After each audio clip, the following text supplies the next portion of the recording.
All right, so today, as we get started, first we're going to go over the Dow Chemical homework, and then we're going to talk about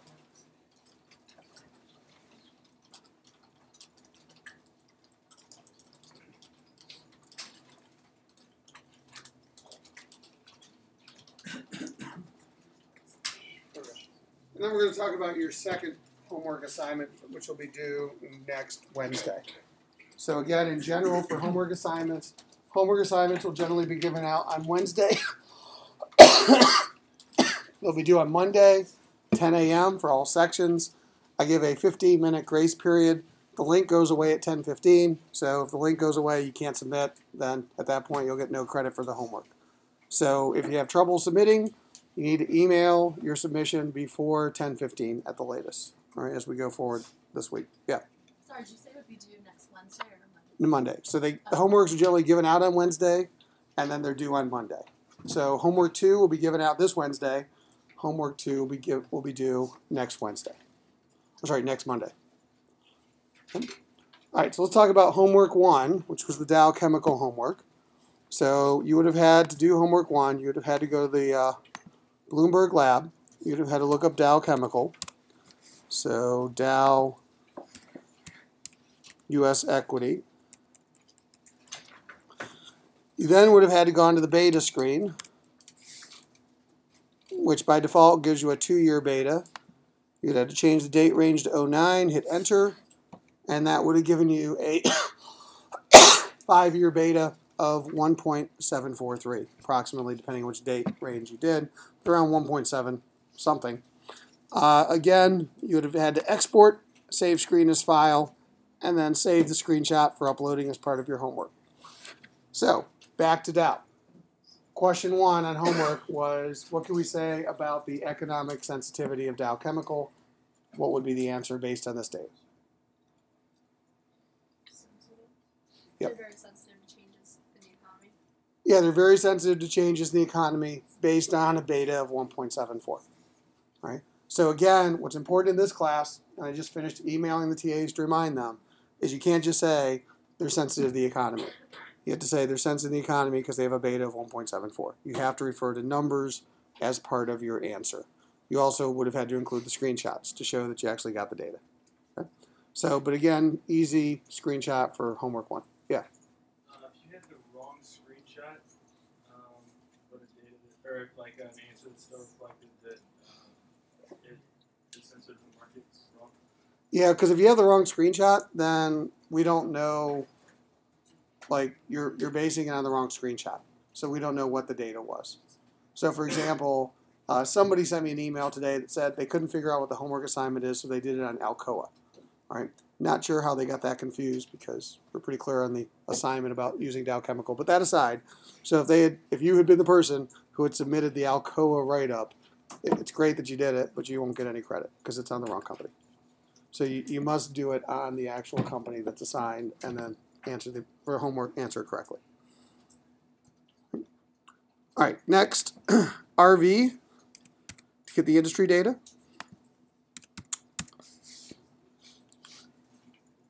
Custom, we want the Bloomberg peers.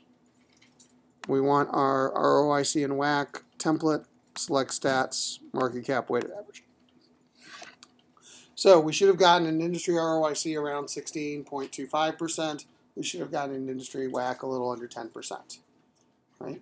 9.98.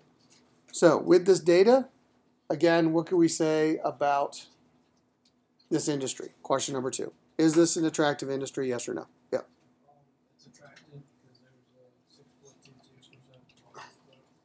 Yeah, it's attractive because there was a 6.2 whatever positive spread. Okay, that would have been a perfect answer and perfectly acceptable. All right, question number 3. Does Dow Chemical have a competitive advantage at this time? Yeah. Because there's negative spread. That's right. Dow has a negative spread. The industry clearly has a positive spread. So you can't say that they really are demonstrating any competitive advantage. They lack competitive advantage right now. Right? So really, that's what you needed to do for the homework assignment. It's pretty straightforward. It was really more than anything else to get you familiar with getting data out of Bloomberg, because we're going to be doing that a lot this semester, and also to start getting familiar with some of the data that will help us answer some of these questions throughout the semester. Okay, so that was homework number 1. Now, for homework number 2, we're going to do a similar but more detailed assignment that we're going to discuss in class today. Right? Because what we're going to care about when we do our valuations is not just what is the spread today, but what is the spread going to be in the future. Because we're going to forecast the future of the company, so we have to be able to understand what those financials and what those spreads are going to look like in the future as we're building out our valuation models. So I'm going to teach you a process to help predict future ROIC, future spreads of the companies, and that's what we're going to use for homework 2. So as we start this, I'm going to go back to lecture note 3 from last week. So from an industry analysis standpoint, we said that an attractive industry is an industry that has a positive spread. And we also said that we were going to use the Porter 5 Forces model to help us understand the spread of an industry. And this chart referred to different industries in the S&P 500 in the U.S. historically and the rates of return that those industries had over time. So the idea here is that the best performing industry over this period of time, 65 to 2007, was pharma. Okay? So the worst performing industry during this period of time was airlines, and the average industry earned somewhere around 9 to 10%. So two things. One, why are some industries better than others? And what will happen to those industries over time?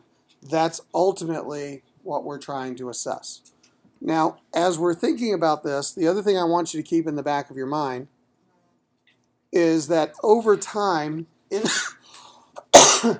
industries tend to regress to the mean. So this is a McKinsey chart where they took all those companies and they put them into a graph based on quintiles. And they said if you bought and hold quintiles of performance based on who had the best ROIC, who had the second best ROIC, etc., and you held them, you can see that there was regression toward the mean, regardless of where you performed. And this is something that there are exceptions to this, but nonetheless is sort of powerful to understand that in economics, we were always told that in the long run you earn zero economic profit, which means you earn your cost of capital. Well, in the real world, we see evidence to suggest that companies tend to regress towards that cost of capital over longer periods of time. So if you're performing really well now, odds are you might be performing well later, but you're probably going to be performing less well later. Right? And you think about that. Your markets are going to mature. Your competitors are going to copy you. They're going to imitate you. They're going to benchmark you. They're going to hire your people. You know, they can blatantly rip off your products. You know, look at what Samsung has done with Apple. You know, they cloned the iPhone. Now they're making different versions, and they've now advanced beyond cloning. But that's the point. That Android, Google, and Samsung is now gotten pretty good relative to Apple. It's causing Apple to have much more competition than they did 5 years ago. And it's hurting their returns, hurting their margins. All right, so even when you're really good, it's not going to last forever. Actually, the other insight into this is that it's also really hard to be bad for a long period of time. That it's extremely difficult to continue to underperform your industry for very long periods of time. Now, we're not talking about startups here. These are big companies, right? But this is the odds are that if you're a big company, over time it's very Darwinian because investors are going to force you to change. They're going to starve you of capital, and it's improve or die. And a lot of companies will be forced to improve and tend to improve their performance over time. All right, so I just want you to keep that in mind. The other thing I want you to keep in mind is that revenue is less of a competitive advantage long term. That for big companies, you see regression to the mean much faster with revenue growth rates than you do with ROIC. And the primary reason behind this is the concept of law of large numbers. That when you become big, it's really hard with bigger revenue bases to keep the same revenue growth rates, right? That's essentially one of the issues that Apple has run into when everybody says, oh, Apple's not the growth company. when you're 160, 180 billion in revenue, growing at 10 to 15% a year is really hard, right? So that's the point. As you become bigger, it becomes harder to keep growing even at the same rate, right? So that's something we have to consider as we're thinking about big companies. So like I said, this study wasn't of startups or mid-sized companies. Let's think of this as like S&P 500 like companies, very big companies. And it basically shows that the revenue growth rate tends to regress the mean much faster. It's just because these are bigger companies. Now, how does this go into our exercise? So the basis for this exercise actually occurred when I was doing some work at Dow Chemical as a consultant back in the 90s. So I was actually did some work for Dow Chemical. And I used to go to Midland, Michigan a lot and fly into Detroit, drive up to Midland. Not much of a drive. But anyways, long story short, when I was there, they got a new VP of strategic planning. And one of the things that he looked at was he looked at their performance of what was called their business cases. So at a company, when you ask for internal funds to do something, you have to write a business case to support that, kind of like a loan application, and then it's either approved or denied. And you have to support why you want the money and what kind of return you're going to get.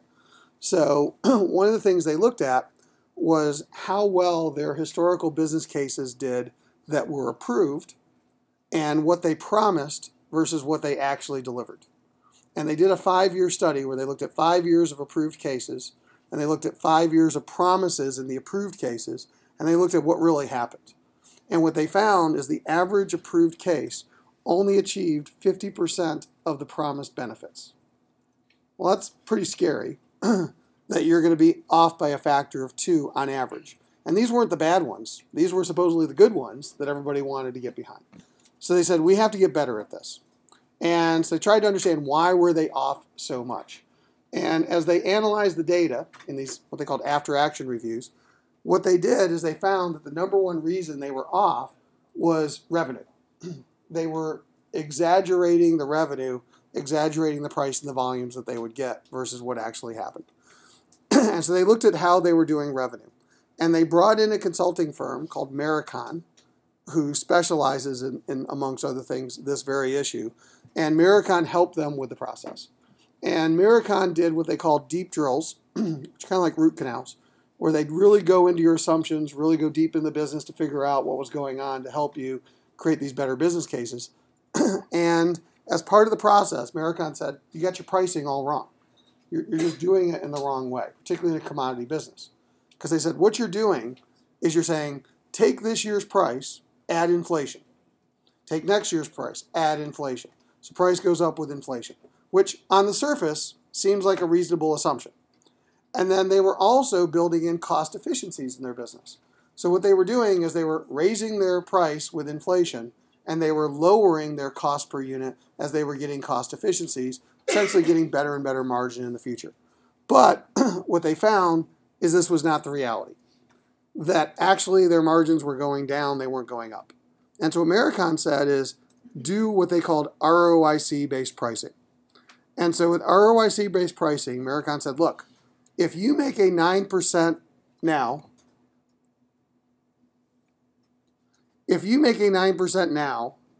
and then if you make 9% as an industry in 5 years, then your pricing, if your cost goes down, should also go down, right? Because if you kind of mark up what it would take to get a 9% ROIC, if your costs are going down, your prices are going to go down to get the same level of ROIC.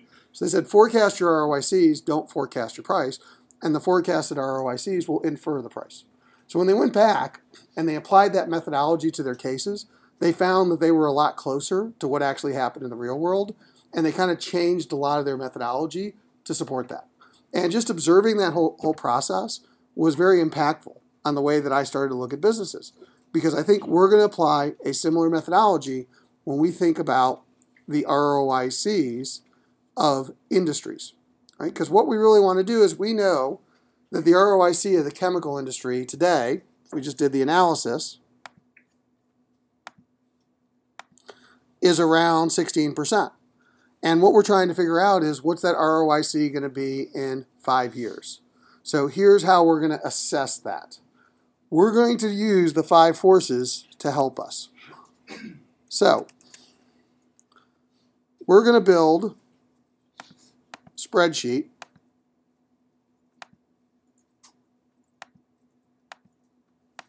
for the chemical industry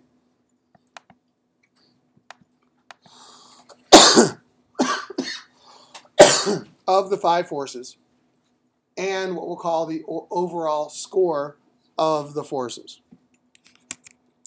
In this class, we're going to use an arbitrary 5-point scale to help communicate the ROICs. And in this class, this 5-point scale is going to have meaning. Specifically, if the industry has a 0 spread, ROIC equals cost of capital, we're going to call that a 3. If the industry has a positive spread, we're going to call that a score above a 3. 3-ish, 4, and 5. If the industry has a negative spread, we're going to score it below a 3. 2-ish, 2, and 1. Okay? So basically, a 1 or a 2, anything starting with a 1 or a 2, would basically be a negative spread industry. A 3 would be a 0 spread industry, exactly earn your cost of capital. And a number above 3 is a positive spread industry, up to a 4 or 5. And to give us a sense of what is a 4 or a 5, we have some historical data for U.S. industries.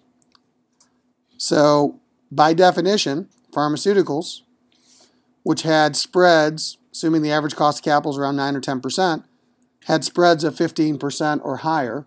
We're going to call those 5s. Right? And we're going to call these industries which had single-digit spreads 4s. We're going to call these industries that had negative spreads of 5 points or lower 1s, and low single-digit negatives 2s. Right? And again, if you earn your cost of capital, that's a 3.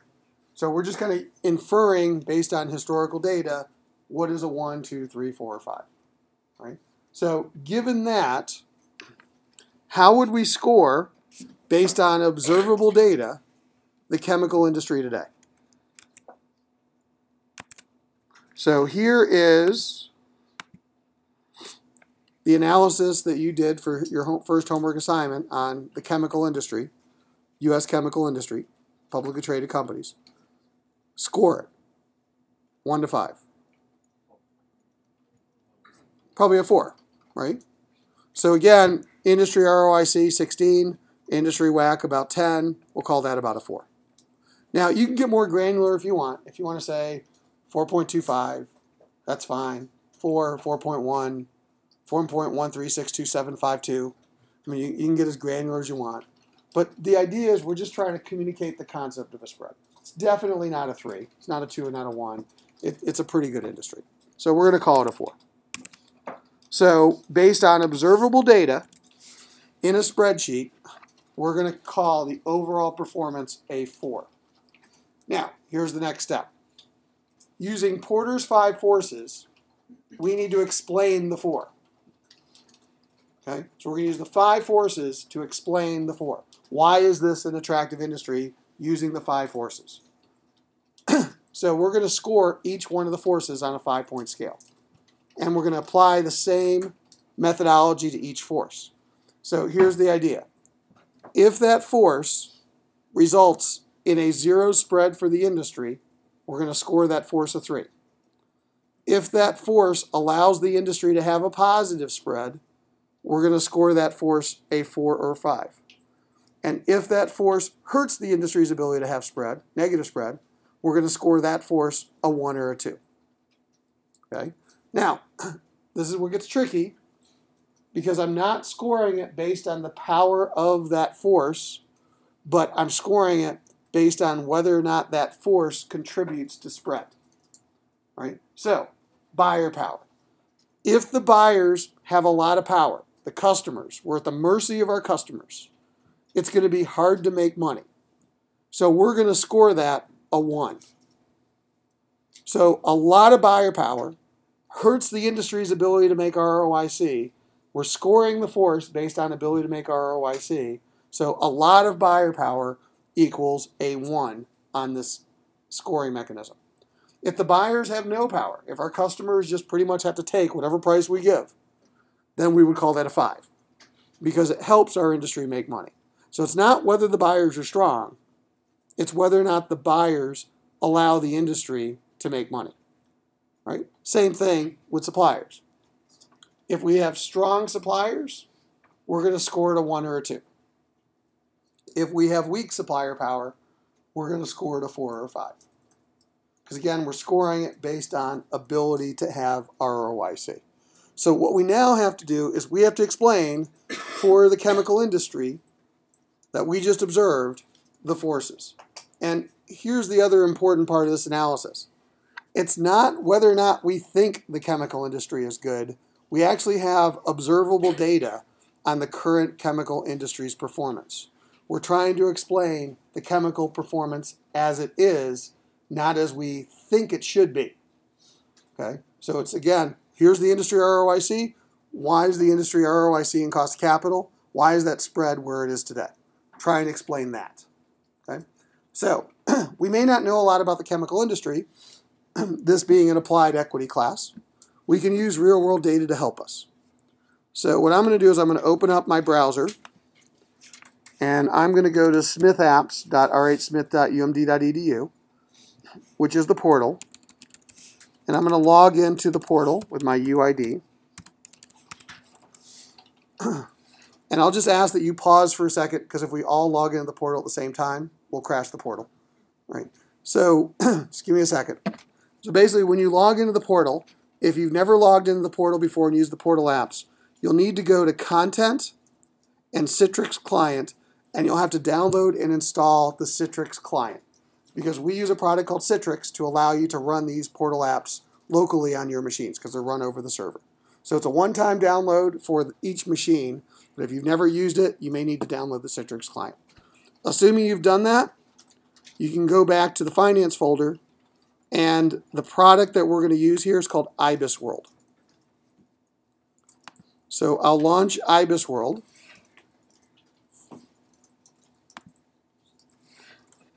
And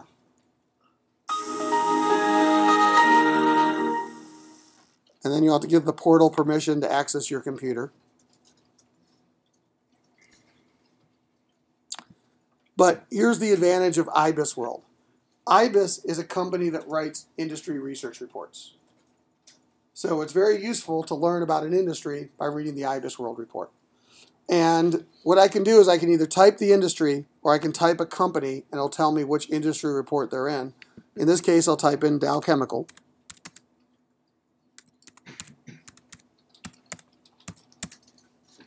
Hit go. And these are the U.S. industry reports that Dow is in.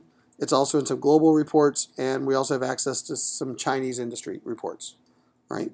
But in this case, we're dealing with a U.S. company, so I'll look at the U.S. industry report. So they're in petrochemicals. So I click on petrochemical manufacturing.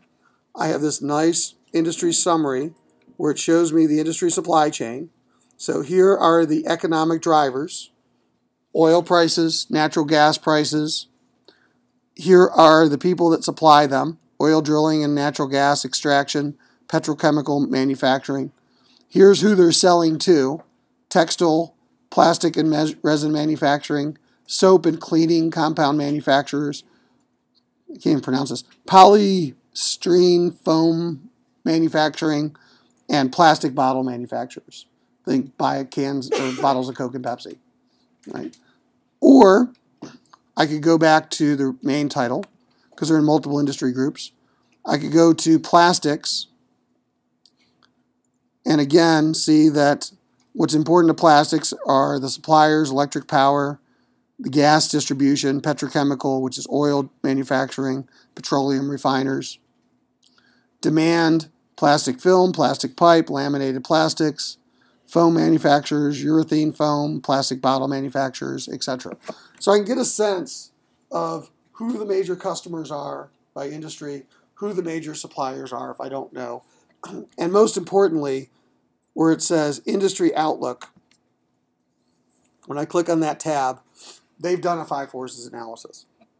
So it's perfectly acceptable to use their 5 forces analysis to help you answer questions in this class. Now, if you use a real-world data source, you can't plagiarize it. So you'd have to reference it. IBIS World Report, petrochemical industry, this is what I'm using. You don't have to quote unless you pull a direct quote from there, and you'd have to quote it, because you can't plagiarize. But again, it's perfectly acceptable in these assignments to use real-world data sources. In fact, you're going to have to use real-world data sources to complete some of these assignments, because I doubt many of you are experts on the chemical industry. Right? So if I were to give you the chemical industry, you can go here, learn about the industry. Matter of fact, there's nice key stats, which will actually give you, for example, industry growth rates, right, going in the future, number of firms in the industry, etc. And you can put this into a PDF, download the whole thing. Right? So, again, that's part of the process that I would recommend to help you with the exercise when you do your homework on Monday. But for now, we're just going to wing it. Right? We know very little about the chemical industry, but we're just going to try and go through the process knowing very little about the chemical industry. But with what little we know, we got to explain why this is a good or a bad industry. So, I'm not going to go in order. But let's talk about barriers to entry and exit. Do you think it's easy to start a chemical plant? It's actually very hard. One, the environmental regulations today are extremely difficult. Two, nobody wants them in their backyard. Just trying to find a place to actually put a chemical facility is going to be next to impossible. Three, the startup costs are enormous. To build what's called a terminal, a chemical facility with all the storage tanks, more than $1 billion. In the plastics business, to actually build what's called a cracker, which cracks the molecule to create plastic, oil to plastic, those are more than $1 billion as well. These things require a lot of investment, huge expenditures, couple years to build, and nobody wants them anywhere nearby. So there's a huge advantage to already being there, and there's tremendous barriers to entry for new people coming into this market. So what I would say is that probably helps the chemical industry perform better because there's a lot of barriers to entry. So what I'm going to do is I'm going to score that a 4.5 on a 5-point scale. So high barriers to entry allow this industry to make a lot of money, high ROICs, high spreads. So I'm going to call that a 4 out of 5, 4.5 out of 5. I also believe that if you go back and you look at that supplier list, then I'm going to rank the suppliers a 4. Because if you go back to the suppliers were the commodity oil and gas market, the commodity refining market, the commodity electricity market, the commodity natural gas market. Like they're buying commodities. So I'm not saying the commodity inputs aren't a big cost, but I don't think the commodity markets are ganging up on them because it's a commodity. I can switch between one oil company and another oil company. I can switch inputs. So I think that the suppliers currently don't have a lot of power over the chemical companies that at this time they seem to be exerting. All right, so I might call that a 4. Right, because they're buying from commodity industries and the commodities aren't really ganging up on the chemical companies. Right? Question? Now, for a company like Walmart, who would be the supplier? Well, Walmart might have a supplier like other companies, like Procter & Gamble's one of Walmart's biggest suppliers, or Unilever, or Nestle. So it's however they get their products. Okay. Yeah. So, we talked about McDonald's. McDonald's would be like agricultural products. You got to get the animals, the burgers, the chickens, the lettuce, the tomatoes, stuff like that. So the agricultural industry would be McDonald's, one of their big inputs. Right? Buyers. These people are selling to other manufacturers.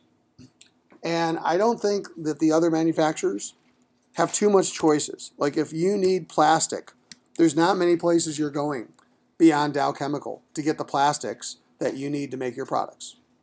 Right? So there's a limited amount of choice amongst these commodity players, even though they're commodities, that they can go to. So I'm not saying it's great for the industry because they are probably playing them off against each other. But right now we're also in a period of global economic growth, which means there's probably a lot more customers, and therefore there's probably less willingness to discount price because demand has been getting stronger for these firms. Look at the ROICs of all the industries, of all this industry, and I think that the buyers are not exerting tremendous power at this time. Yes? Going back to his question, for a company that sells a service rather than a product, what is the supplier for that? So, for example, labor inputs. Like if I'm Walmart, one of my inputs is just finding people to work for $10 an hour, which is their average wage cost. I remember reading about the healthcare. Everybody's arguing about healthcare, and they're saying that they're paying their workers $10 an hour. Costco pays $15 an hour was one of the reference points. So just finding hundreds of thousands of workers at $10 an hour is key to Walmart these days. So a labor could be the key to a service business, as an example. Right? So it's whatever your supply is. If I'm a bank, it's the supply of getting people to deposit money in my bank. Savings accounts, CDs, etc., checking accounts, demand deposits. That is supplying me cash that I would loan out. So I have to think about it in context of my business. What are the inputs that I have to go get for my business to make my product to deliver my service? Substitutes. I don't think that there's a lot of substitutes for the types of chemicals that they are selling. I think there are substitutes between chemicals, but there's not that much substitutes. And right now, I think the rivalry is somewhat intense, but I don't see it being over the top. And the reason I don't see it being over the top is because, like I said, we're in a good growth market. And there's a lot of demand out there relative to the supply. And so therefore, we don't all have to discount to sell our capacity. Now, this is a point of view. You could come up with a slightly different point of view after reading the research report. But that's the point. I need a point of view that explains my overall for this industry. It's not a straight average. It's a weighted average. Okay? Some forces can be more important than others. So for example, I could say that substitutes are a 4, but substitutes are not really practically impacting this industry. The other forces are more important. Right? So I have to use my judgment in that as well. So it really is a weighted average. I'll tell you, this is an incorrect answer.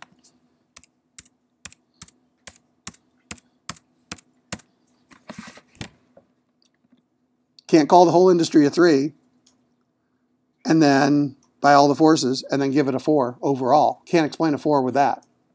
All right, so I know that's not a right answer. Yes, question? So if you had high rivalry or high competition, would that be like a 1 or 2? Correct. Because again, the way we're doing is intense rivalry equals lower ROIC, lower spread. And we're scoring it based on the impact on the spread, just to be consistent. It's a little tricky when you first start with this, but you'll get used to this pretty quickly. All right. What matters next is more important. Once we've assessed the forces today, and as I said, it matters less what you score each and every force, but what matters is the delta 5 years from now. So what I want you to then assess is 5 years from now, what's going to happen to each one of these forces? Because that's going to tell us what you think is going to happen to the industry ROIC. So for example, if all these forces stayed the same in 5 years,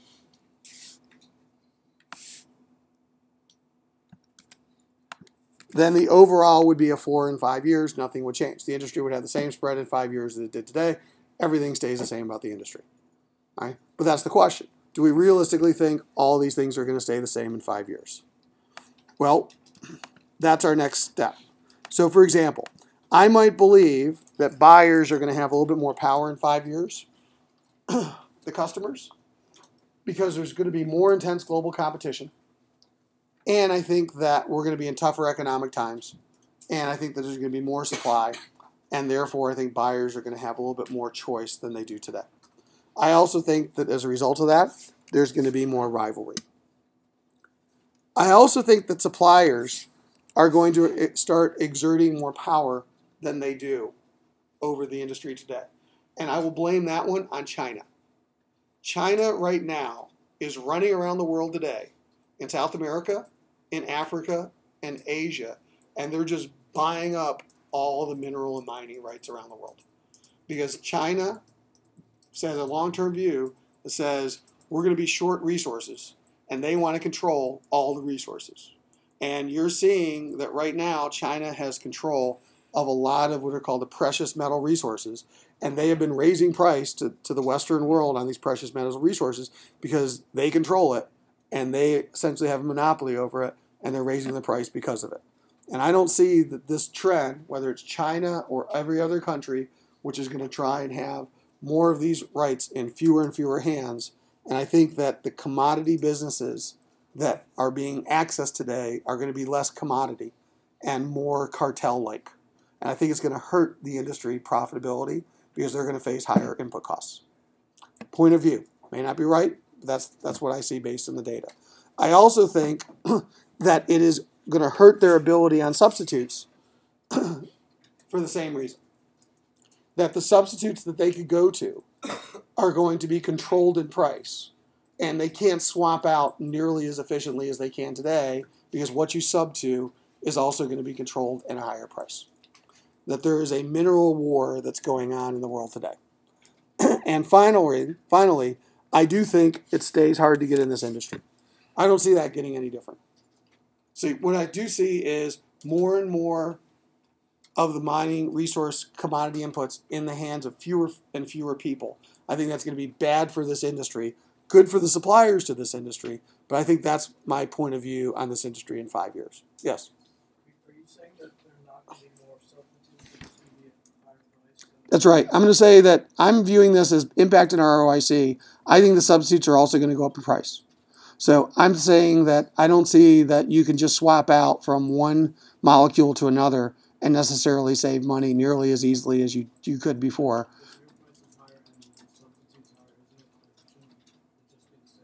Well, what I'm saying is that I'm not saying you can pass it along.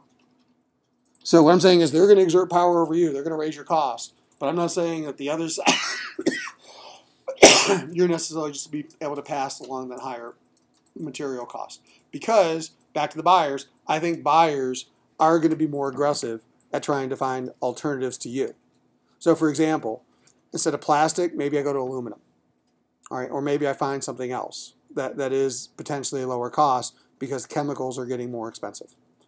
Again, I could be wrong. I'm doing this very quickly, back of the envelope. But that's really the point, is that what I'm really trying to do is create a delta for what I see happening in the industry in 5 years. And what I'm really saying is I see this industry going to a 3.5. So rather than making a 12% ROIC in 5 years, I think this industry is going to have a positive spread. I just think it's going to be less positive, and I think it's going to be closer to probably 11 to 13. Right? So that's really what we're trying to do. I could have just straight out asked you, what is the industry ROIC going to be? And you could have cranked out the random number generator and given me a response. Right? But I'm just adding a little process to forecasting the ROIC by forcing you to focus on the delta between the ROICs of the firms. So that's what we're really trying to do, is we're trying to look at how does, from the observable spread today, how do we explain that with the 5 forces? How do the change in the forces give us a forecasted ROIC into the future? Now, I know we're looking at our crystal balls, and it's not right or wrong. So when you do this assignment, what you're going to have to do is give me your numbers, and you have to give me a write-up of a couple of paragraphs explaining why you gave the numbers. So it's really kind of practicing the process on your next assignment. And I'll give you something that you're more familiar with, just letting you know. Yes? So for substitutes, is there 2 factors for substitutes for buyers and suppliers?